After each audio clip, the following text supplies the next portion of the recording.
Yahoo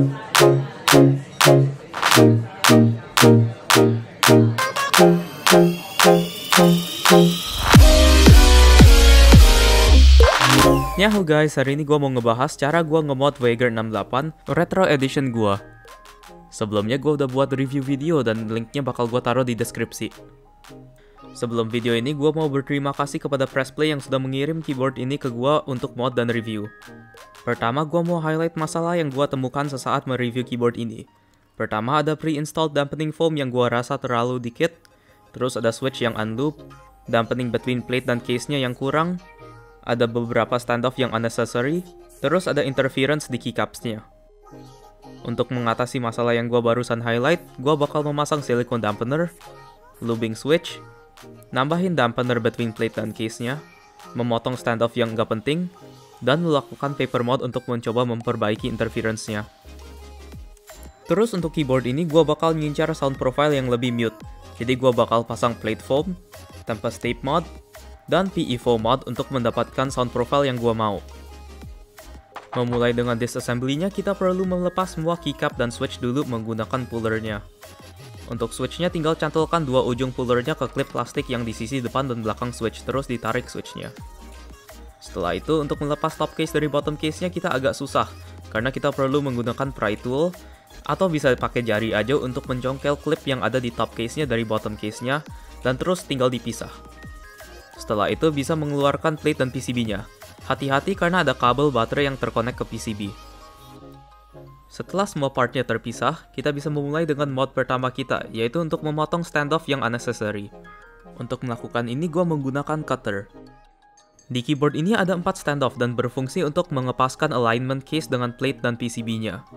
Karena kita bakal masang dampening between plate dan case-nya, standoff ini tidak diperlukan, karena dampenernya bakal menahan plate biar nggak bergerak-gerak. Mod ini bakal memastikan jika standoff-nya tidak menahan plate dan membuat typing feel-nya lebih kaku. Next, kita bakal pasang silikon dampenernya ke case-nya. Juga bisa dengan Eva Foam, tetapi silikon mempunyai kapabilitas dampening yang lebih baik. Jadi gue menggunakan silikon. Sebenarnya gue gak merekomen menggunakan silikon di case ini karena baterainya gak bisa dilepas, dan agak susah untuk menuang silikonnya. Untuk yang menggunakan silikon, seperti biasa pastiin tidak ada air gap di tengah case dan silikonnya. Kalau kalian mau menggunakan Eva Foam, tinggal dipotong ukuran sesuai dan dimasukin ke case-nya sampai penuh. Mod ini bakal mengurangi rasa dan suara hollow dari case-nya. Terus kita akan memasang dampener di tengah plate dan case-nya. Saya memasang strip Eva Foam tipis di top case dan memasang cloth tape di plate-nya. Kalian bisa menambah dan mengurangkannya sesuai keperluan kalian. Karena mounting style keyboard ini sandwich mount, mod ini akan mengurangi vibrasi yang ketransfer ke case dari plate-nya. Next, kita akan memasang Tempest tape mod. Caranya dengan menggunakan tape tipe apa aja asal non-konduktif, dan tinggal dipasang ke belakang PCB-nya. Di keyboard ini ada colokan baterainya, jadi jangan lupa dibolongin. Mod ini masih kurang jelas bagaimana berfungsinya. Tetapi explanation yang paling simple gua bisa kasih itu, suara high pitch dari upper assembly keyboardnya terfilter oleh tape-nya dan hanya low pitch yang ke-reflect balik.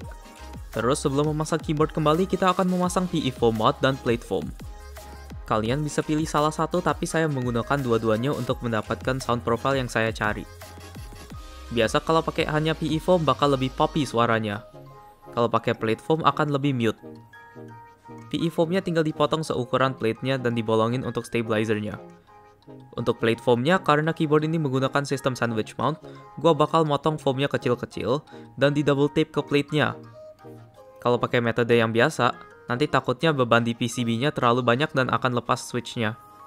Setelah ini, kita akan nge-loop switch-nya. Di opini gua, ini adalah mod terpenting untuk setiap keyboard, karena paling membantu dengan suara dan feel mengetik keyboardnya. Karena gua udah pernah membuat tutorial video looping switch, sekarang gua hanya akan membahas simple version-nya. Kalau kalian menggunakan clicky switch seperti blue switch, saya tidak rekomen untuk di loop karena bisa menghilangkan suara kliknya. Pertama kita perlu membuka switch-nya. Karena tipe switch ini gateron, kita bisa dengan pin set atau switch opener. Terus semua spring-nya dikumpulkan dan dimasukkan ke kantong plastik atau toples. Lalu ditetes 2-3 tetes loop cair seperti Krytox 105 ke dalam toples atau plastiknya, dan dikocok sampai loopnya tercampur rata. Untuk bottom housing, stem dan top housing di loop dengan brush dan loop yang agak kental seperti Krytox 205 G0. Setelah semua part switch di loop, kita tinggal pasang kembali dan dites. Sebelum memasang keycapnya, ada satu mod lagi yaitu Paper Mod. Mod ini bisa menghilangkan masalah interference yang ada di keyboard ini.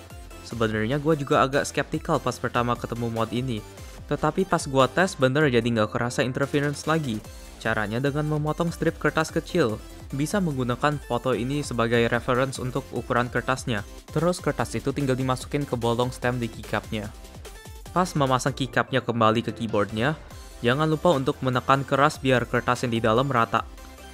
Pas memasang mod ini, pastiin ukuran kertas yang kalian potong dan pakai itu semuanya ukurannya sama biar ketinggian keycapsnya nggak berbeda-beda. Kalian pasti memikir apakah akan kerasa squishy setelah mod ini? Nggak squishy kecuali kalian masangnya nggak bener dan kelebihan kertasnya. Apakah akan menambah wobble? Tingkat severity wobble-nya akan tergantung ke kertas yang kalian pasang. Kalau ketebalan ya pasti lebih banyak wobble-nya. Memasang mod ini akan pasti mengurangi length of stem yang masuk ke keycapnya, jadi wobble pasti nambah. Kalau gua cuma pasang di row yang ada interference, apakah akan kerasa beda key yang lain? Enggak, tetapi kalau kalian masih skeptical kayak gua, ya sekalian pasang aja di row yang gak ada interference-nya. Setelah semua mod ini dipasang, kita tinggal mastiin jika alignment cover switch dan switch di PCB-nya benar, dan fitment top case dan bottom case-nya ketat. Inilah sound test-nya setelah di mod.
Ya udah, ini akhir video ini. Jangan lupa like, subscribe, dan hit tombol bell biar nggak ketinggalan. Kalau ada pertanyaan, bisa join grup Discord kami, link di description. Gua juga streaming di Twitch @rain_ch. Jadi kalau ada pertanyaan tinggal mampir. Thank you udah nonton video modding gua. And see you in the next video. Bye bye.